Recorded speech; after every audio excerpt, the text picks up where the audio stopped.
आप सभी लोगों को नमस्कार। तो चलिए शुरू करते हैं अपना नेक्स्ट लेक्चर। हम लोग जो PYQ सीरीज स्टार्ट कर चुके थे उसमें हमारा क्वेश्चन नंबर 81 है। Out of the following which has high boiling point.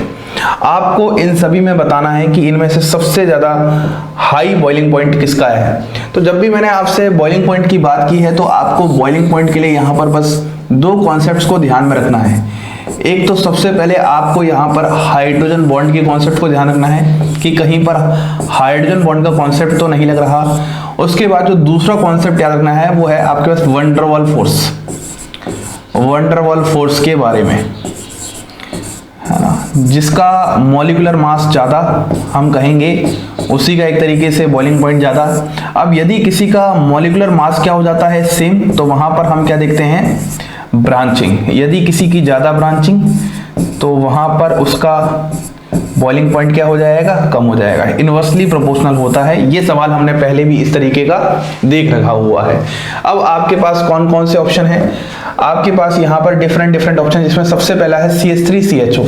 तो आपको पता है ये यहाँ पर क्या है, एल्डिहाइड है, एल्डिहाइड है, ठीक है। वहीं पर आपके पास देखो ये कौन सा है, CH3OCH3, ये आपके पास यहाँ पर ईथर है। फिर आपके पास है C2H5OH, ये आपके पास यहाँ पर एल्कोहल है। और फाइनली ये आपके पास लास्ट में फिर से ये फॉर्मल्डिहाइड मतलब एल्डिहाइड है। तो यदि आप चारों ही ऑप्शंस में देखोगे तो यहाँ पर एक एल्कोहल ऐसा ऑप्शन है जिसमें हाइड्रोजन बॉन्डिंग की पॉसिबिलिटी है। मतलब यहाँ पर आपको हाइड्रोजन बॉन्डिंग देखने को मिलेगी। और यदि यहाँ पर आपको हाइड्रोजन बॉन्डिंग देखने को मिलेगी तो हम कहेंगे यहाँ पर एक तरीके से जो मॉलिक्यूल्स हैं वो आपस में जुड़े होंगे। और अगर आपस में जुड़े होंगे तो हमें वहां पर ज्यादा टेम्परेचर प्रोवाइड करना पड़ेगा। तो हम यूं कह सकते हैं इसका जो बॉइलिंग पॉइंट होगा वह बॉइलिंग पॉइंट कैसा होगा, हाई होगा। क्लियर है क्या? तो हम बोल देंगे एल्कोहल में आपके पास हाइड्रोजन बॉन्डिंग का कॉन्सेप्ट लग रहा है तो आपके पास एल्कोहल यहाँ पर आंसर आ जाएगा। तो बस इसी कॉन्सेप्ट को आपको ध्यान रखना है। अब यदि हाइड्रोजन बॉन्डिंग का कॉन्सेप्ट नहीं लग रहा होता तो उस वाले केस में हम लोग वहां पर मॉलिक्यूलर मास चेक करते, जिसके मॉलिक्यूलर मास बढ़ते जा रहे हैं वहां पर उसका बॉइलिंग पॉइंट ज्यादा होगा। और यदि मॉलिक्यूलर मास सेम था तो हम वहां पर ब्रांचिंग को चेक कर लेंगे। तो ऐसे क्वेश्चंस कहीं ना कहीं आपकी फिजिकल प्रॉपर्टीज से संबंधित हैं, ऑर्गेनिक केमिस्ट्री के फिजिकल प्रॉपर्टीज। समझ में आ गया एकदम अच्छे से। नेक्स्ट बढ़ते हैं। अगर हम नेक्स्ट सवाल की तरफ बढ़ते हैं तो हमारे पास क्या है, 3 मेंबर्ड साइक्लिक ईथर।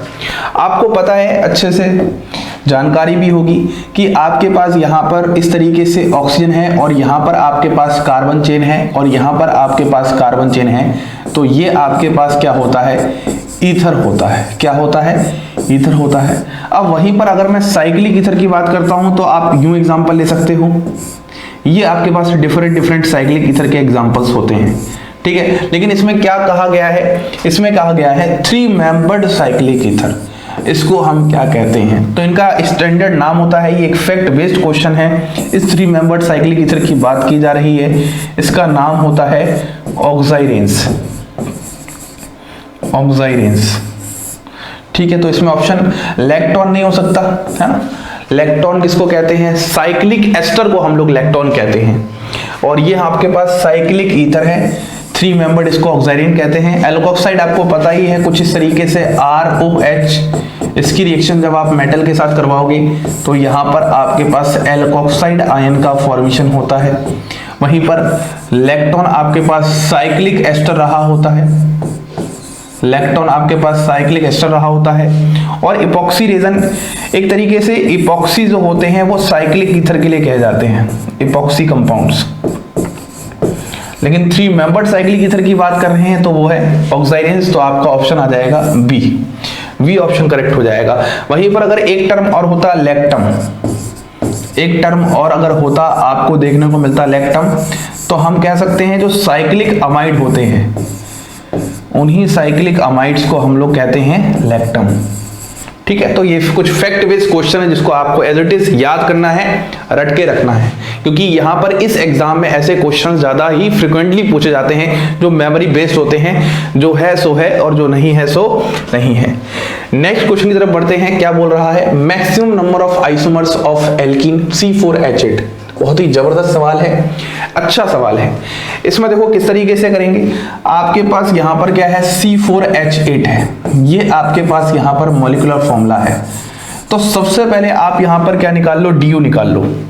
अगर आप इसका DU निकालोगे तो इसको बोलते हैं डिग्री ऑफ अनसैचुरेशन। तो यहां से DU की वैल्यू आपके पास आ जाएगी 1। ये मैंने बेसिक ऑर्गेनिक केमिस्ट्री में बहुत अच्छे से सिखाया है। और यदि DU की वैल्यू यहां पर 1 आ जाएगी, इसका मतलब हमें एकदम अच्छे से समझ में आ रहा है, या तो यहां पर एक रिंग हो सकती है या फिर डबल बॉन्ड हो सकती है, या तो यहां पर एक आपके पास डबल बॉन्ड हो सकती है, या फिर आपके पास यहां पर एक रिंग हो सकती है। दो ही पॉसिबिलिटी यहां पर बनने वाली हैं इस मॉलिक्यूलर फॉर्मूले के साथ। अब यदि मैं डबल बॉन्ड की बात करता हूं तो मेरे पास क्या क्या पॉसिबिलिटी बनेगी, देखो। एक तो मैं क्या कर दूं, इस तरीके से स्ट्रेट चेन 4 कार्बन की बना दूं और यहां पर डबल बॉन्ड बना दूं। सबसे पहला तो मेरे पास ये बन जाएगा जो सबसे सिंपलेस्ट होगा, ब्यूट 1 इन। अब हम यहां पर क्या कर सकते हैं, इस तरीके से आपने यहां पर इसकी डबल बॉन्ड की पोजीशन चेंज कर दी। और एक लास्ट पॉसिबिलिटी क्या हो सकती है, इस तरीके से, ऐसे ऐसे और इस तरीके से, इसको बोलते हैं आइसोब्यूटाइलिन।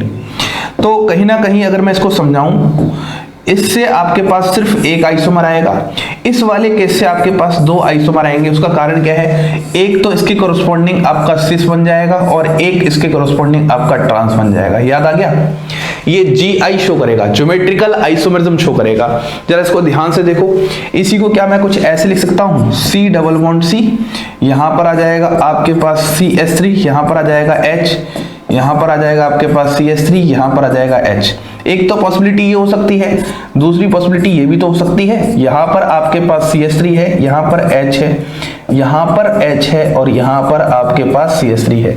बोलिए समझ में आया। तो इन्हीं दो के बारे में मैं यहां पर बात कर रहा हूं। ये आपके पास क्या है, सिस है, और ये आपके पास क्या है, यहां पर ट्रांस है, और इसकी बात हम यहां पर कर रहे हैं। बोलिए समझ में आया। तो 1 2 3 और एक यहां से आ जाएगा तो 4। अगर हम एल्कीन्स की ही सिर्फ बात करते हैं तो यहां से आंसर आ जा रहा है 4। अगर हम टोटल आइसोमर्स की बात कर रहे हैं, मैक्सिमम नंबर ऑफ आइसोमर्स की बात कर रहे हैं, एल्कीन है C4H8, तो यहां पर एक रिंग भी है, इस रिंग की कोरोस्पोंडिंग भी बात कर सकते हैं। तो रिंग में आपके पास सबसे पहले तो 4 कार्बन का कुछ ऐसे बन सकता है, 4 कार्बन का ऐसे बन सकता है C4H8 फॉर्मूले के साथ। और उसके बाद अगर मैं इसको 3 कार्बन में कन्वर्ट कर दूं और यहां पर मैं इस तरीके से CH3 लगा दूं, इस तरीके से भी पॉसिबल हो सकता है। तो 1 2 3 4 यहां से ये हो चुका है, फिर एक आपके पास यहां से आ रहा है और एक आपके पास यहां आ रहा है, क्योंकि ये रिंग चेन आइसोमर के एग्जांपल हो जाएंगी। मैंने आपको स्ट्रक्चरल आइसोमर्स में रिंग चेन आइसोमर्स बताया है, तो वही एग्जांपल यहां पर हो जाने वाला है। तो टोटल अगर मैं आंसर की बात करता हूं फाइनल, तो आपको यहां पर 6 दिख रहे होंगे। अब थोड़ा सा वेरिएबिलिटी है, मतलब दिमाग में क्या आ सकता है, एल्कीन ही सिर्फ पूछा जाए तो एल्कीन के केस में आपके सिर्फ एल्कीन में ये 4 होंगे। ये एल्कीन नहीं है भाई मेरे, ये आपके पास क्या है, ये आपके पास साइक्लिक कंपाउंड है। अगर सिर्फ एल्कीन की बात की जाए तो ये 4 है, लेकिन अगर टोटल मैक्सिमम नंबर अगर पूछा जाए जिसमें हम रिंग चेन को कंसीडर करके लेके चल रहे हैं, आइसोमर की बात कर रहे हैं, तो आंसर आ जाएगा हमारे पास 6। तो सवाल को थोड़ा अच्छे से पढ़ना पड़ेगा, वहां पर थोड़ा सा समझना पड़ेगा। मेरे हिसाब से यहाँ पर आंसर इसका 6 हो जाएगा, क्योंकि यहाँ पर अगर हम टोटल C4H8, मैं अगर इस मॉलिक्यूलर फॉर्मूले को जरा ध्यान से देखूंगा तो इसके कॉरस्पॉन्डिंग आपके पास इस तरीके से बनेगा। बाकी मैंने आपको दोनों ही कॉन्सेप्ट बता दिए कि अगर सिर्फ एल्कीन हो तो ये एल्कीन होंगी, इनको यहाँ पर नहीं लिया रहा, लेकिन अगर total maximum number of isomers की बात पूछी जा रही है तो रिंग चेन भी ओपन चेन के साथ ही तो होता है। एक आपके पास ओपन चेन होता है, एक आपके पास क्लोज चेन होता है, वो आपस में स्ट्रक्चरल आइसोमर कहलाते हैं, रिंग चेन वाले एग्जांपल। तो अच्छे लेवल का क्वेश्चन था, इसको आप थोड़ा सा स्टार लगा सकते हो, तो आपको एक स्ट्रक्चरल आइसोमर्स की आइडिया भी बहुत अच्छे से होनी चाहिए। अब अगर मैं नेक्स्ट क्वेश्चन की तरफ बढ़ता हूं तो क्या है, BHC गैमेक्सिन। देखो BHC का यहां पर फुल फॉर्म क्या होता है, बेंजीन हेक्साक्लोराइड, बेंजीन हेक्साक्लोराइड।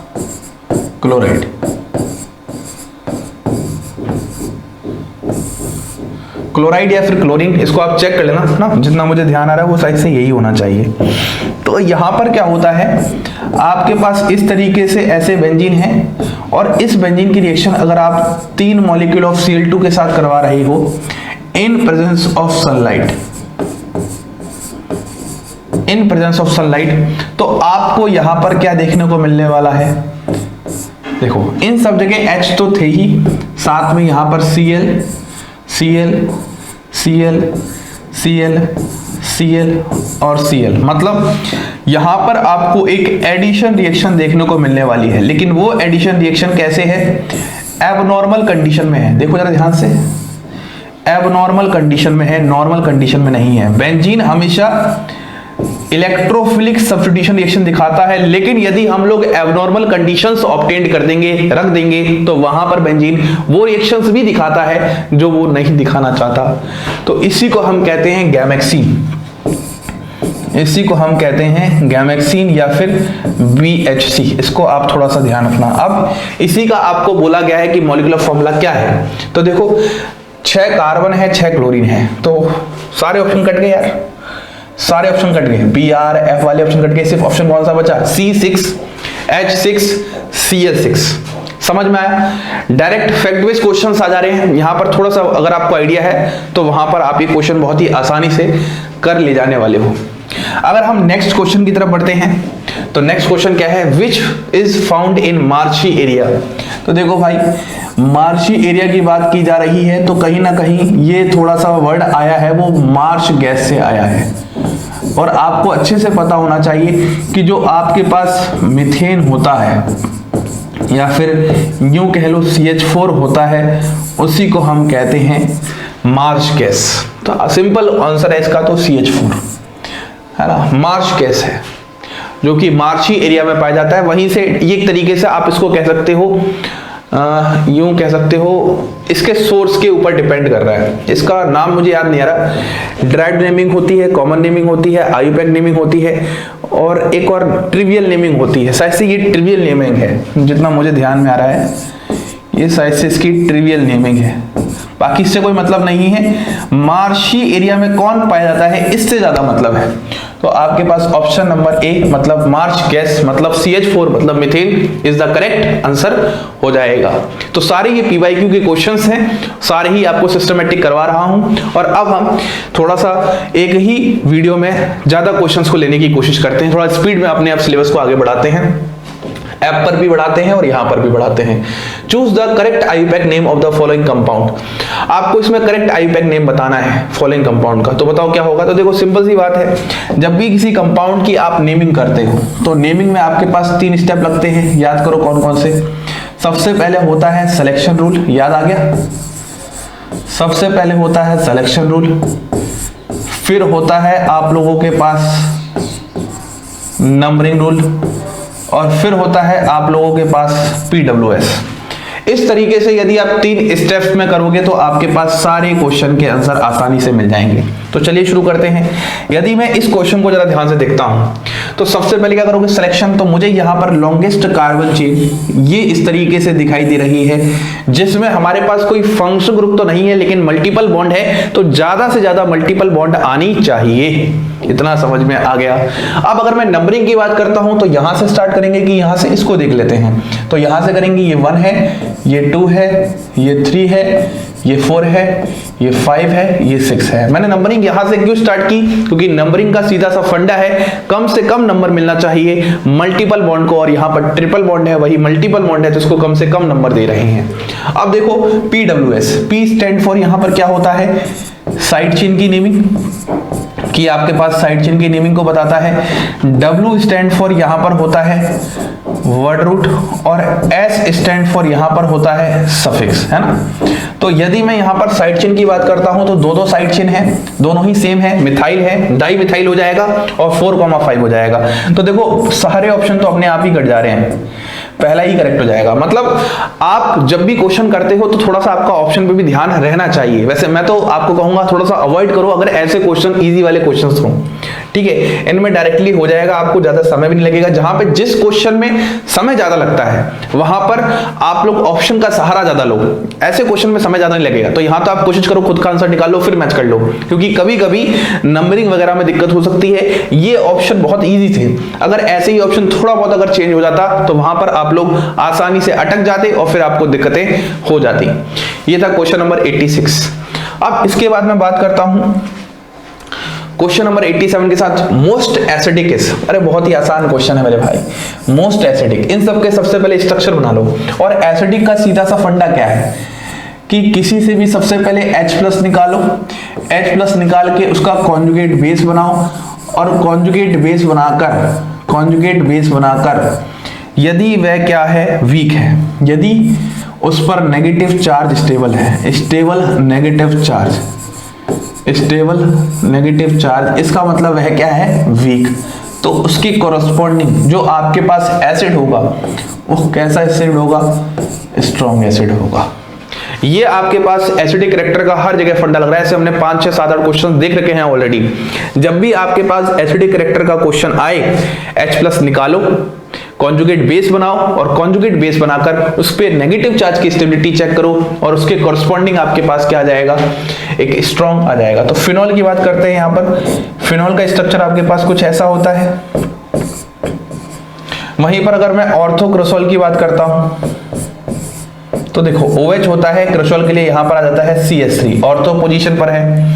वहीं पर अगर मैं मेटाक्रोसॉल की बात करता हूं तो यहां पर आपके पास OH है, यहां पर आ जाता है आपके पास CH3, और वहीं पर अगर मैं बात करता हूं इसकी, OH है और यहां पर है आपके पास CH3, इस तरीके से। तो कैसे होगा, देखो सबसे पहली बात तो आप ये समझो, जो भी आपके पास ग्रुप लगा होता है उसका इफेक्ट चेक किया करो। देखो यहाँ पर CH3 है, क्या लगा रहा है, +H और +I। यहाँ पर CH3 है, क्या लगा रहा है, ओनली +I मेटा पर। यहाँ पर CH3 है, क्या लगा रहा है, +H+I, और यहाँ पर कुछ भी नहीं लग रहा। मतलब यहाँ पर इन तीनों की स्टेबिलिटी कहीं ना कहीं कम होगी, तो हम बोलेंगे सबसे ज्यादा स्ट्रॉन्गेस्ट एसिड तो आपके पास ये हो जाएगा नंबर 1, और यही पूछा था, ए ऑप्शन आ जाएगा फिनॉल। लेकिन अगर मान लो क्वेश्चन कुछ ऐसा होता कि आपको इनका ऑर्डर बताना है एसिडिक कैरेक्टर का, तब कैसे करोगे, तब इस वाले केस में आपको इन तीनों को जरा ध्यान से देखो। तीनों में CH3 है, लेकिन यहाँ पर +I इफेक्ट कम लग रहा है, तो यहाँ पर नेगेटिव चार्ज जो इसके कॉरस्पॉन्डिंग बना होगा उसकी स्टेबिलिटी ज्यादा होगी, तो ये सेकंड पर एसिडिक हो जाएगा। इन दोनों की बात करते हैं तो यहाँ पर भी +H+I लग रहा है, यहाँ पर भी +H+I लग रहा है, तो +H तो कैंसिल हो जाएंगे एक दूसरे से। लेकिन अगर मैं +I की बात करता हूं तो ये डिस्टेंस डिपेंडेंट इफेक्ट होता है, तो ये इसका डिस्टेंस यहां से क्या है, दूर है, और इसका डिस्टेंस यहां से क्या है, पास है। तो इसका मतलब +I यहां पर ज्यादा ऑपरेट होगा, तो +I ज्यादा ऑपरेट होगा, नेगेटिव चार्ज की स्टेबिलिटी कम होगी, तो कहने का मतलब ये आ जाएगा 4th पर और ये आ जाएगा 3rd पर। लेकिन क्वेश्चन ये नहीं था, क्वेश्चन था कि आपको मोस्ट एसिडिक इसमें से बताना है।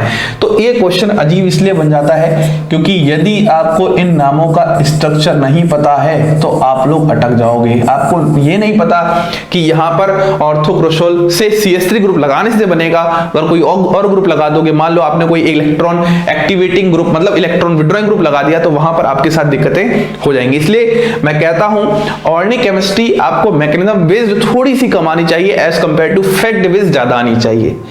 और जितना आप अपने आप से एनसीईआरटी की रीडिंग लगा सकते हो उतना ज्यादा बेहतरीन है। उसके बाद तो मैंने लेक्चर्स इतने सिखा दिए हैं ऐप पर जिससे आपको कोई दिक्कत होने ही नहीं वाली है ऑर्गेनिक केमिस्ट्री में। वहीं पर अगर मैं बात करता हूं the strongest acid is one of the most interesting और आसान सवाल। अरे भाई इसमें क्या है, फिर से स्ट्रक्चर लिख लो। देखो फॉर्मिक एसिड का स्ट्रक्चर कुछ ऐसा होता है, direct back to back acidic character का सवाल आ रहा है। उसके बाद एसिटिक एसिड का फॉर्मूला ये वाला होता है। उसके बाद प्रोपियोनिक एसिड का फॉर्मूला ये वाला होता है। उसके बाद अगर आपको स्टेरिक एसिड के बारे में नहीं भी पता तो कोई दिक्कत नहीं है, लेकिन फिर भी इसका फॉर्मूला कुछ ऐसा होता है, चेक कर लेना एक बार। तो अगर आप जरा ध्यान से देखोगे यहां पर जिन ग्रुप में मैं प्रकाश डालना चाहता हूं H, CH3, CH3, CH2 और यहां पे ऐसे, तो ये सभी ग्रुप क्या है, एक तरीके से इलेक्ट्रॉन रिलीजिंग ग्रुप है। लेकिन सबसे कम इलेक्ट्रॉन रिलीजिंग कौन सा है, H वाला, तो सबसे ज्यादा एसिडिक आपके पास फॉर्मिक एसिड हो जाएगा। अरे हमने यही तो पढ़ा था, यदि आपके पास कोई इलेक्ट्रॉन रिलीजिंग ग्रुप लगा हो और अगर वो सबसे कम अपना ERG प्रभाव डाल रहा है, इसका मतलब वो सबसे ज्यादा एसिडिक हो जाएगा। तो H, अरे इसका तो आप लोग जो प्लस I मानते हो वो लगभग 0 के बराबर मानते हो ना, तो रेफरेंस लेके चलते हो यहां से, ये तो रेफरेंस पॉइंट होता है मेरे भाई, याद करो, इंडक्टिव इफेक्ट पढ़ाया था, इसीलिए ये सब टॉपिक बहुत इंपॉर्टेंट हो जाते हैं। उसके बाद इन सभी का प्लस I ज्यादा होता है, उसी के कंपैरिजन में तो करते हैं, तो ये वाली बात आ जाएगी। समझ में आया? तो strongest acid is formic acid. अब अगर हम नेक्स्ट सवाल की तरफ बढ़ते हैं तो क्या है, compound which exhibit sp hybridization. आपको बताना है इसमें से कौन सा कंपाउंड sp हाइब्रिडाइजेशन एग्जिबिट कर रहा है। तो सभी के स्ट्रक्चर बना लो, CH4 इस तरीके से हो जाएगा, C2H6 इस तरीके से हो जाएगा, C2H4 इस तरीके से हो जाएगा, C2H2 इस तरीके से हो जाएगा। अब इनमें हाइब्रिडेशन निकाल लो, यहां पर बताओ क्या हाइब्रिडेशन होगी, sp3 हो जाएगी, यहां पर क्या होगी, sp3 हो जाएगी, आती है ना निकालनी, यहां पर क्या हो जाएगी, sp2 हो जाएगी, यहां पर भी sp2 हो जाएगी, यहां पर क्या होगी, sp हो जाएगी, यहां पर क्या होगी, sp हो जाएगी। अरे यार, अगर आपके पास सिर्फ 4 सिग्मा है तो sp3 होता है, यदि 3 सिग्मा है तो sp2 होता है, और यदि 2 सिग्मा है तो sp होता है। बस यही करते हैं कार्बन वाले केस में। तो आंसर क्या जाएगा, लास्ट वाला sp पूछा है आपसे, तो डी ऑप्शन हो जाएगा, बाकी सब आंसर हट जाएंगे। ठीक है, ऐसा मैं क्यों करता हूं, एक को मैं टिक करके बाकी सबको रॉन्ग क्यों करता हूं, ताकि एक बार जब हम रॉन्ग कर रहे होते हैं हमें समझ में आ जाए कि हमने जो पहला वाला टिक किया वो सही किया था। कभी कभी दिमाग होता है अचानक से अपने आप कुछ और होता है, आंसर कुछ और टिक हो जाता है, तो इसलिए मैं ऐसा करता हूं। ये सब चीजें आपको सीखनी पड़ेंगी, हाउ टू अटेम्प्ट क्वेश्चन। इसके लिए अलग से वीडियो बनाने से अच्छा है आपको मैं जिस तरीके से सीरीज में करवा रहा हूं ये ज्यादा अच्छा चल रहा है। ठीक है, समझ में आ गई बात, कोई दिक्कत नहीं है, मजा आ रहा है एकदम अच्छे से। कमेंट वगैरह, लाइक वगैरह और शेयर वगैरह कर दिया करो यार, है ना, थोड़ा सा मोटिवेशन बढ़े। नहीं तो इस तरीके से बीच में जैसे वीडियो बनती है ऐसे ही बंद कर दूंगा मैं और ऐप पर डाल दूंगा सब। CH2 double bond C double bond CH C triple bond CH। आपको इसमें क्या करना है, कैलकुलेट करना है, कर लो भाई।